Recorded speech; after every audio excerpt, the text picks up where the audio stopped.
사기는 살인과 동급이라고도 합니다. 사기쳐서 사람을 직접 죽이지는 않지만 사기로 인한 범죄는 많은 피해자를 양산해요. 그런데 처벌 면에서는 살인보다 수위가 낮습니다. 그러다 보니 사기 꿈나무들이 판을 치게 되었고 이제는 당한 사람도 책임이 있다는 개같은 프레임을 씌워요. 오늘 소개해드릴 범죄자는 사기꾼입니다. 그런데 그 사기 행각이 얼마나 드라마틱한지 이를 소재로 하여 드라마 애나 만들기로 제작될 정도예요.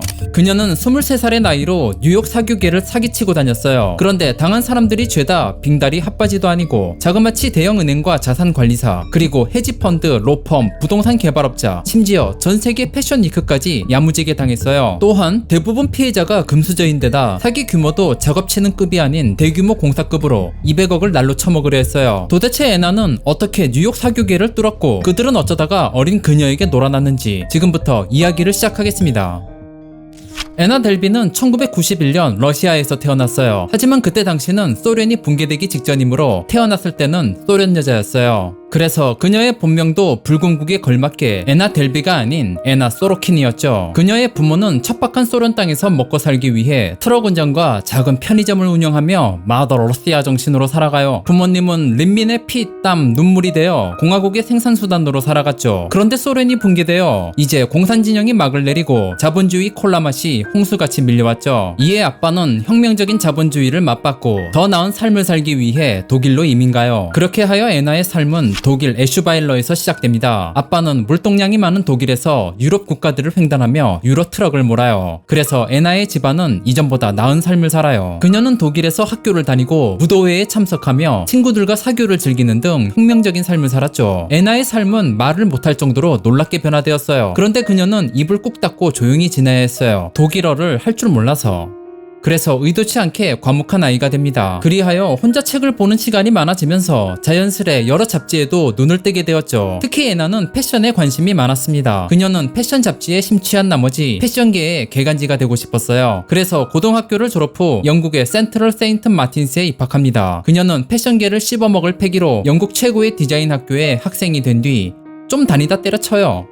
애나는 학교 과정이 지루했나 봅니다. 이미 어려서부터 패션 잡지로 흡입한 내공은 그녀의 패션 감성을 풍만하게 했기 때문이죠. 그녀는 가슴에 품고 있던 꿈을 쫓아 품 안에 품고 있던 자퇴서를 내던지고 곧장 프랑스로 달려갑니다. 그런 다음 패션 잡지사인 퍼플의 인턴으로 입사해요. 그러다가 2013년에 뉴욕 패션 위크에 출장을 가게 되면서 처음으로 미국 뉴욕에 들어오게 됩니다. 뉴욕의 화려함은 소련 출신의 애나에게 미제 설탕물과 고기 겹방 같은 혁명적인 자본주의였어요. 애나는 뉴욕의 화려한 생활 을 목격하고는 돈만 많으면 사람 대접이 달라진다는 걸 깨닫습니다. 그래서 이때부터 사기칠 생각을 했어요. 그녀는 명품으로 온몸을 도배합니다. 사람들의 신뢰를 얻기 위해 유명 명품 브랜드만 걸쳤어요. 그런 다음 이때부터 본격적으로 애나 델비라는 가명을 사용해 정체를 숨깁니다. 그리고 패션쇼나 사교 파티, 호화로운 여행 등을 하고 이를 인스타그램에 올려서 사람들의 신뢰를 쌓았죠. 또한 사람들이 그녀에게 아버지 뭐 하시노? 하고 물어보면 아빠를 태양열 에너지 사업가 또는 외교관이나 석유 재벌로 소개한 뒤 자기가 독일에서 수백억의 상속녀라고 구라쳐요. 게다가 뉴욕 최대 번화가인 파크 에비뉴에 복합예술 공간을 설립하겠다며 혁명적인 포부를 밝혀요. 참고로 파크 에비뉴의 부동산은 전 세계에서 초고가를 다투고 아파트는 평균값이 100억 이상부터 시작이라 음마 아파트를 재개발해도 안 될 만큼 비쌉니다. 그런데 이제 갓 20대인 어린 여성이 이곳에서 전용 회원들만 이용 가능한 예술 사교 클럽을 운영하겠다는 거예요. 그리고 애나는 자신의 부를 과시하듯 사람들에게 술값을 펑펑 쓰며 뉴욕 사교계 인싸로 등극하게 돼요. 게다가 애나는 상류층 문화에도 빠삭했고 인류 호텔과 레스토랑을 모두 섭렵한 것도 모자라 직원들의 이름까지 모두 외울 정도예요. 거기다 예술 작품을 보는 식견까지 두루 갖췄으니 상류층과 고상하게 입 터는데도 전혀 문제없어요. 또한 애나의 씀씀이는 보통 큰 게 아닙니다. 그녀를 응대했던 호텔 직원 레프 말에 따르면 애나는 카드를 끌지 않아요. 대신 현금을 살포하고 다녀요. 그녀는 심부름해준 직원마다 $100씩 팁을 줘요. 하나로 하면 대략 12만원 정도인데 애나는 작은 심부름이라도 해주면 시급보다 더 많은 돈을 줬어요. 그래서 직원들은 서로 애나를 모시겠다고 지들끼리 싸워요.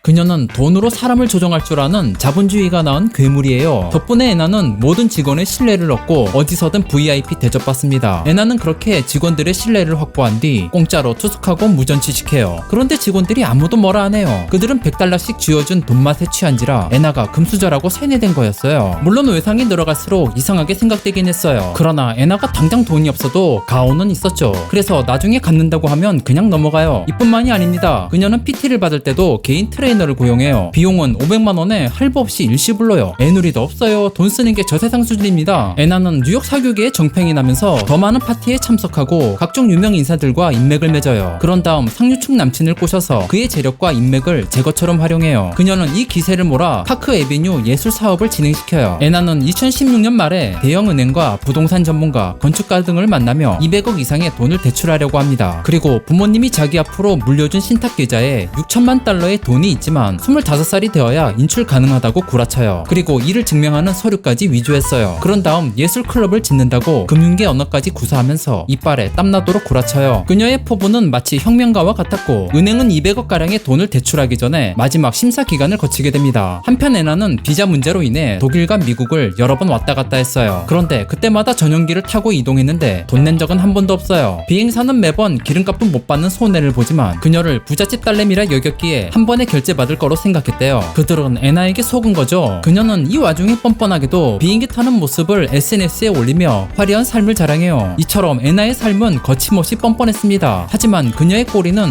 호텔에서 먼저 밟히게 되었죠. 그녀는 한 달 이상 하워드 호텔에 투숙했어요. 그리고 호텔 시설 이용 시 편의를 위해서 숙박객은 카드를 맡기고 자동 결제 처리하는데요. 그런데 애나가 맡긴 신용카드를 확인해보니 사용 불가 상태였던 겁니다. 그래서 호텔 측은 애나에게 확인하려 연락했어요. 그런데 애나는 워렌 버핏 주주 총회에 갔대요. 그것도 전용 비행기를 타고 말이죠. 이 말을 들은 호텔 측은 감히 숙박비 달라고 독촉할 수 없었어요. 괜히 밀린 돈 좀 달라 했다가 VIP 고객의 심기를 건드릴까 노심초사했죠. 그래서 뉴욕에 돌아올 때까지 기다리기로 합니다. 그리고 스케줄을 마친 애나는 당당하게 뉴욕으로 돌아온 뒤 호텔 연락을 차단박아요. 애나는 먹튀한 거예요. 처음부터 돈 줄 생각 없었습니다. 그녀는 호텔비를 떼먹고는 곧장 친한 친구랑 모로코로 휴가를 떠나요.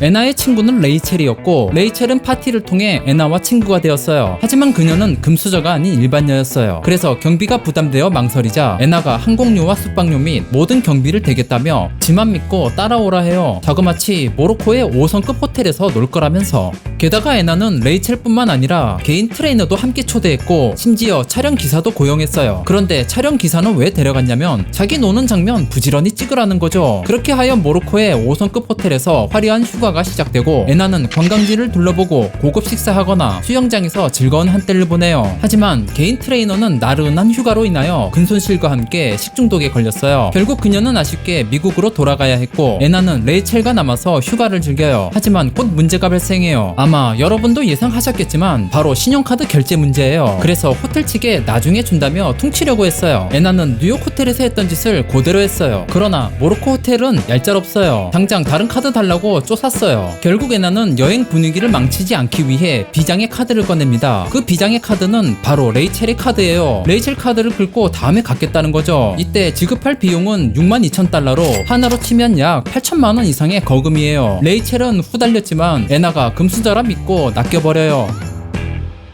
2017년 6월 애나는 다시 뉴욕으로 돌아왔고 그녀가 돌아오길 손꼽아 기다리는 이들이 있습니다. 바로 하워드 호텔이었죠. 호텔 측은 애나가 모든 연락을 씹자 결국 객실 문을 걸어 잠그고 물건들을 싹 빼버렸어요. 그러나 애나는 전혀 쫄지 않아요. 근처 또 다른 고급 호텔로 가면 되니까요. 하지만 새로운 호텔에서도 고질적인 카드 결제 문제가 발생해요. 그래서 이것도 오래 머물 곳이 못 되었어요. 그런데 문제는 여기서 끝나지 않아요. 애나의 혁명적인 포부가 담긴 파크 애비뉴 예술 클럽 사업이 좌초되었어요. 예술 클럽을 하려던 건물이 다른 사람에게 매각되면서 그녀의 200억 대출은 날아가 버린 거죠. 그런데 다른 문제가 또 있습니다. 여행에서 돌아온 뒤로 레이첼의 비톡촉이 시작된 거죠. 애나는 그럴 때마다 온갖 핑계를 다 대면서 미루었어요. 그러나 레이첼은 생기가 걸린 문제이므로 애나를 붙들고 늘어집니다. 결국 애나도 이에 항복하고 다음날 아침 은행에 가자고 해요. 그리고 레이첼은 다음날 아침 애나의 호텔로 도착했고 애나는 빤스런하고 없었습니다.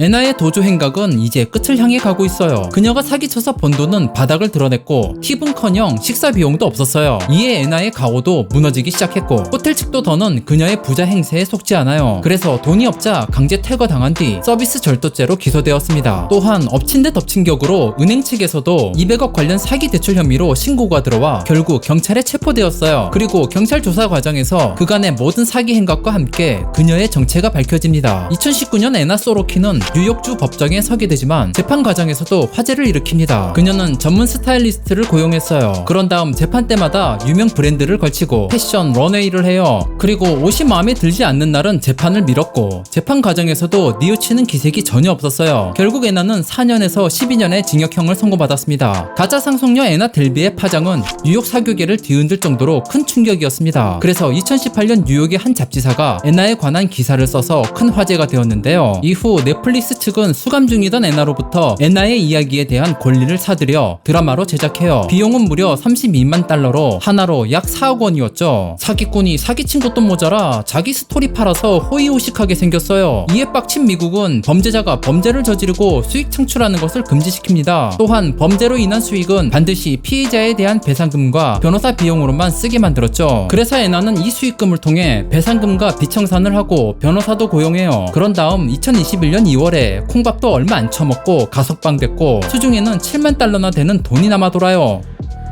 애나는 깜빵에서 나와 자유로운 몸이 됩니다. 그런 다음 곧장 호텔을 찾아가요. 그리고 촬영 기사를 고용해서 자신의 브이로그를 찍어요. 그녀는 깜빵을 출소한 후 더 유명해졌고 각종 언론사들은 그녀의 인터뷰를 따내려고 안달이 났죠. 애나는 그렇게 인플루언서가 되어 화려하게 급부상했고 다시 깜빵에 들어가요. 이번에는 비자 문제로 불법 체류가 되어 이민자 감옥에 구금돼요. 그녀는 풀려나는 즉시 독일로 추방된다고 합니다. 그러나 2022년에 출소한 뒤 실제로 독일로 송환됐는지 밝혀진 게 없어요. 그녀는 변호사를 통해 추방 연기 동의서를 제출했고 이에 대한 항소심 판결은 아직 나오지 않았다고 하네요. 그 밖에 애나로 인해 전 재산을 날린 레이첼은 모로코 사건을 경찰에 신고했지만 어이없게도 무죄가 선고되어 레이첼은 이 사건 이후 자신의 경험을 책으로 출판해요. 그런데 이게 애나 사건과 함께 떡상해서 출판사와 HBO 드라마 제작사에 팔렸고 7억 원 이상의 돈을 벌었다고 해요. 그리고 현재는 프리랜서 작가로 활동하고 있습니다. 애나 델비의 사건은 현재 이렇게 마무리되었습니다. 하지만 이 사건은 돈이면 다 된다는 물질 만능주의와 잘나가는 인플루언서를 선망하는 인간의 욕구를 드러낸 사건이라는 말씀을 끝으로 오늘 우사미의 기록일지는 여기서 마치겠습니다.